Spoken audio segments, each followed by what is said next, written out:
Hey there! Welcome to another episode of Roots and Horizons, where we stay grounded in our heritage while growing toward new possibilities. I'm Dr. Errol Elad, and today we're discussing a topic that, while often overlooked, is crucial to understand: how substance use can become a coping mechanism for many Filipino Americans, especially in the face of stress, trauma, and the challenges of immigration. The Filipino-American experience is complex, shaped by a combination of cultural expectations, family responsibilities, and the need to adapt to life in a new country. Many Filipino immigrants carry the weight of utang na loob, a deep sense of gratitude and duty to their families back home.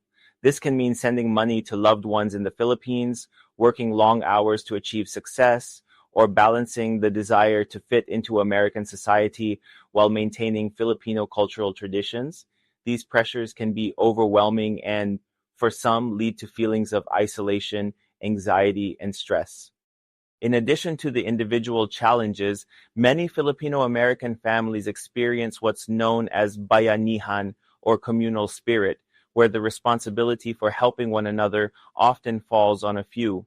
The combined emotional, financial, and cultural expectations can take a toll on mental health, and for some, substance use becomes a way to manage these burdens. When faced with these immense pressures, some Filipino Americans turn to substances as a way to cope. For many, alcohol is the most common substance of choice.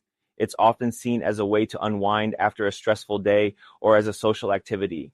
For others, gambling provides a temporary sense of control or escape. But over time, what may start as casual use can develop into dependence, especially if there are underlying emotional struggles that go unaddressed. Substances offer an immediate numbing effect, an escape from overwhelming emotions such as loneliness, guilt, and failure. They can help mask the pain of living in two worlds, the pressures of upholding Filipino values while also trying to succeed and fit into mainstream American culture. However, this coping mechanism can spiral into addiction if it becomes the only way of managing these emotions. Perhaps one of the biggest barriers to healing in Filipino-American communities is the stigma surrounding addiction and mental health. In many Filipino families, seeking therapy is often viewed as a sign of weakness or worse, as a source of shame. The belief that family problems should stay within the family can prevent individuals from reaching out for help. This mentality, although born from a desire to protect the family's reputation, only isolates those struggling with addiction. The reality is that addiction is not a moral failing, it's a medical condition. And like any illness, it requires care, understanding, and support. The silence around mental health struggles not only perpetuates shame, but also prevents individuals from getting the help they need to heal. So, how do we begin to address this issue in a way that truly resonates with the Filipino-American community? The answer lies in culturally sensitive therapy. This involves working with counselors and therapists who understand Filipino values, family dynamics, and the specific challenges that come with immigration.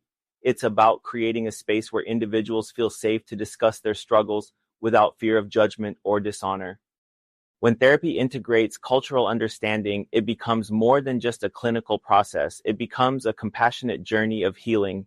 For Filipino Americans, addressing addiction is not just about stopping the use of substances, it's about understanding the emotional wounds and cultural complexities that fuel the behavior. Healing involves not just the individual, but the family, the community, and the shared journey toward recovery. If you or someone you love is using substances as a way to cope, know that there is hope. Seeking help is not a sign of weakness. It's a sign of strength and a step toward healing. Remember, addiction does not define you.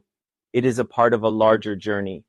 Our community is strongest when we support one another with compassion and understanding. It's time to break the silence and start the conversation.